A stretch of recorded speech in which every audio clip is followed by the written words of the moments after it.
Assalamualaikum warahmatullahi wabarakatuh. Perkenalkan, nama saya Syafira Nur Pratiwi.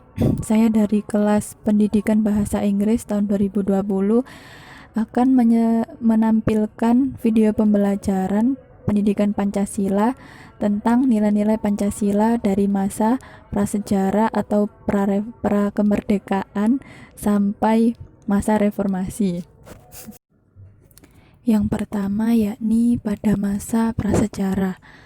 Pada masa tersebut sebenarnya inti dari kehidupan mereka adalah nilai-nilai Pancasila itu sendiri, yaitu nilai religius yang dilihat dari adanya sistem penguburan mayat serta pemujaan terhadap roh leluhur, juga penempatan kubur batu di tempat-tempat tinggi yang dianggap sebagai tempat roh leluhur. Yang kedua, nilai peri kemanusiaan tampak pada perilaku kehidupan saat masa itu, misalnya penghargaan terhadap hakikat kemanusiaan yang ditandai dengan penghargaan yang tinggi terhadap manusia meskipun telah meninggal. Hal ini menggambarkan perilaku berbuat baik terhadap sesama manusia dan juga menandakan bahwa mereka sudah bisa menjalin hubungan sosial. Yang ketiga, nilai kesatuan. Adanya kesamaan bahasa Indonesia sebagai rumpun bahasa Austronesia sehingga muncul kesamaan dalam kosakata dan kebudayaan. Itulah sebabnya mereka menyebut negerinya dengan istilah tanah air. Yang keempat, musyawarah. Kehidupan bercocok tanam dilakukan secara bersama-sama. Mereka sudah punya aturan untuk kepentingan bercocok tanam, sehingga memungkinkan tumbuh kembangnya adat sosial. Klan, marga, atau suku yang dipimpin oleh seseorang kepala suku yang dipilih secara musyawarah berdasarkan primus inter pares, yang pertama di antara yang sama. Yang kelima, nilai keadilan sosial. Dikenalnya pola kehidupan bercocok tanam secara gotong royong berarti masyarakat telah berhasil meninggalkan pola hidup food gathering menuju ke food producing. Hal ini menunjukkan bahwa saat itu upaya ke arah perwujudan kesejahteraan dan kemakmuran bersama sudah ada. Banyak dari kerajaan-kerajaan yang menerapkan nilai Pancasila seperti halnya Kerajaan Majapahit. Pada masa kerajaan inilah istilah Pancasila dikenali dalam buku Negara Kertagama karangan Empu Prampanca dan Kitab Sutasoma karangan Empu Tantular. Istilah Pancasila mempunyai arti batu bersendi lima atau dikenal dengan pelaksanaan kesusilaan yang kelima, yakni tidak boleh melakukan kekerasan, tidak boleh mencuri, tidak boleh berjiwa dengki, tidak boleh berbohong, tidak boleh mabuk minuman keras. Selanjutnya, pada zaman penjajahan dan kebangkitan nasional, Nusantara mulai kedatangan penjajah, yakni kolonialisme. Inilah yang merusak jiwa bangsa yang dijunjung berabad-abad. Kekayaan alam di Nusantara dikuras setiap daerah dan kerajaan dipecah belah dan bangsa Indonesia diperbudak. Sehingga pada 20 Mei 1908 muncul pergerakan Budi Utomo yang diperingati Hari Kebangkitan Nasional 28 Oktober 1928 sebagai Sumpah Pemuda untuk membangkitkan kembali jiwa bangsa yang terpendam oleh kolonialisme. Sehingga segera setelah itu muncullah organisasi-organisasi pergerakan lainnya seperti organisasi Syarikat Dagang Islam pada tahun 1909 yang kemudian dengan cepat mengubah bentuknya menjadi gerakan politik dengan mengganti nama menjadi Syarikat Islam pada tahun 1911 di bawah HOS Cokro Aminoto. Perjuangan rintisan kesatuan nasional kemudian diikuti dengan Sumpah Pemuda 28 Oktober, yakni satu bahasa, satu bangsa, dan satu tanah air. Lalu zaman sebelum proklamasi, pada 29 Mei 1945 dibentuklah BPUPKI yang diketuai oleh Dr. Rajiman Widyodiningrat dengan Ketua Muda Iji Bangase. Sidang pertama diadakan selama 4 hari berturut. Yang tampil berpidato untuk menyampaikan usulannya adalah yang pertama Muhammad Yamin pada 29 Mei 1945 yang dalam pidatonya mengusulkan calon perumusan dasar negara Indonesia. Yang pertama peri kebangsaan, 2 peri kemanusiaan, 3 peri ketuhanan, 4 peri kerakyatan, 5 kesejahteraan rakyat. Lalu yang kedua diusulkan oleh Dr. Supomo pada tanggal 31 Mei 1945 mengemukakan teori-teori. Yang pertama, teori negara perseorangan. Lalu pada era kemerdekaan dimulai dengan Proklamasi Kemerdekaan Indonesia tanggal 17 Agustus 1945. Kemudian pada tanggal 18 Agustus rapat PPKI ditetapkan Undang-Undang Dasar 1945 dengan presiden beserta wakilnya.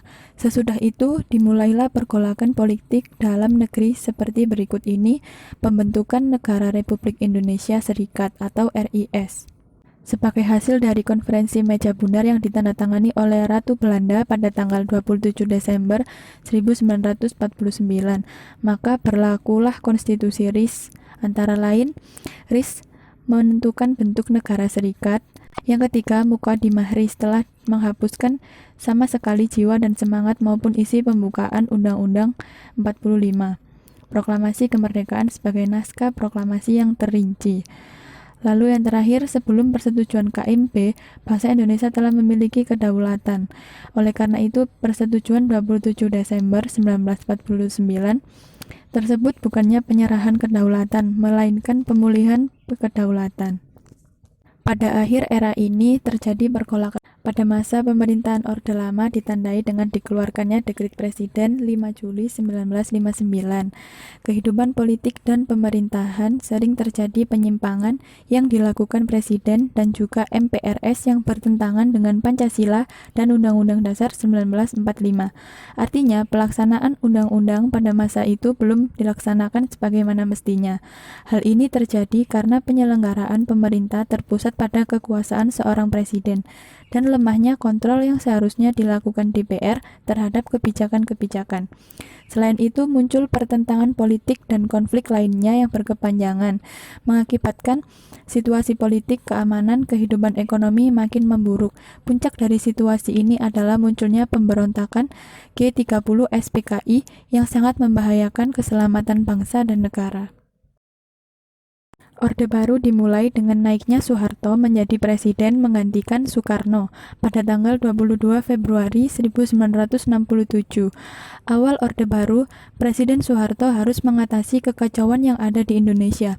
Soeharto melakukan beberapa upaya pemulihan, yaitu rencana pembangunan 5 tahun, pemilu, pembinaan pendidikan, pelaksanaan pedoman penghayatan dan pengamalan Pancasila, yang terakhir pemerataan pembangunan. Selama menjalankan pemerintahan, beberapa masalah juga timbul dan memicu demonstrasi yang terjadi pada tanggal 13 sampai 14 Mei 1998. Di antaranya maraknya KKN, yang kedua hak menyatakan pendapat yang dibatasi, yang ketiga peran ganda ABRI atau lebih dikenal dengan duifungsi ABRI, yang akhirnya pada tanggal 21 Mei 1998 Soeharto mengundurkan diri dari jabatannya setelah menjabat sebagai presiden selama 30 tahun. Dengan demikian berakhir pula masa Orde Baru. Visi Orde Baru pada saat itu adalah untuk mewujudkan tatanan kehidupan bangsa dan negara yang melaksanakan Pancasila dan Undang-Undang Dasar 1945 secara murni dan konsekuen. Sejalan dengan semakin dominannya kekuatan negara, nasib Pancasila dan Undang-Undang Dasar menjadi senjata. Nasib Pancasila dan Undang-Undang Dasar 1945 menjadi semacam senjata bagi pemerintahan Orde Baru dalam hal mengontrol perilaku masyarakat, seakan-akan ukurannya hanya satu, sesuatu yang dianggap benar kalau hal tersebut sesuai dengan keinginan penguasa. Sebaliknya, dianggap salah kalau bertentangan dengan kehendaknya. Sikap politik masyarakat yang kritis berbeda pendapat dengan negara, dalam prakteknya malah dengan mudahnya didiskriminalisasi. Penanaman nilai Pancasila pada saat itu dilakukan tanpa sejalan dengan fakta yang terjadi di masyarakat berdasarkan perbuatan pemerintah. Akibatnya, pada masa Orde Baru, kelebihannya Pancasila betul-betul dilaksanakan secara nyata. Yang kedua, pada awal-awal ekonomi Indonesia sangat kuat. Yang ketiga, membangun irigasi. Yang keempat, membentuk badan PPL. Dan untuk kekurangannya, Pancasila hanya dijadikan kedok pembenaran pembangunan yang dilakukan.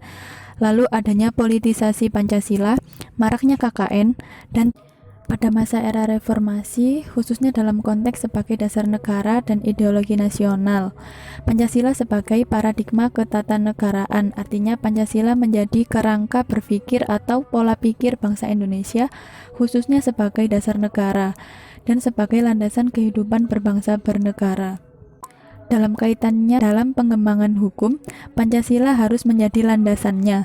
Pancasila sebagai paradigma pembangunan di bidang sosial politik mengandung arti bahwa nilai-nilai Pancasila sebagai wujud cita-cita Indonesia merdeka dan diimplementasikan dalam penerapan pelaksanaan keadilan sosial mencakup keadilan politik, agama, ekonomi, dan kehidupan sehari-hari.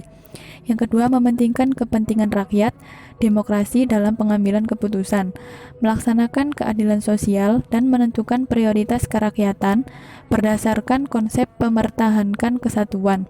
Dalam melaksanakan pencapaian tujuan keadilan, menggunakan pendekatan kemanusiaan yang adil dan beradab. Lalu nilai-nilai keadilan, kejujuran, dan toleransi bersumber pada nilai ketuhanan yang Maha Esa. Sehingga kesimpulan pada era reformasi memiliki kelebihan kemunculan kebebasan pers, kembalinya jati diri bangsa Indonesia.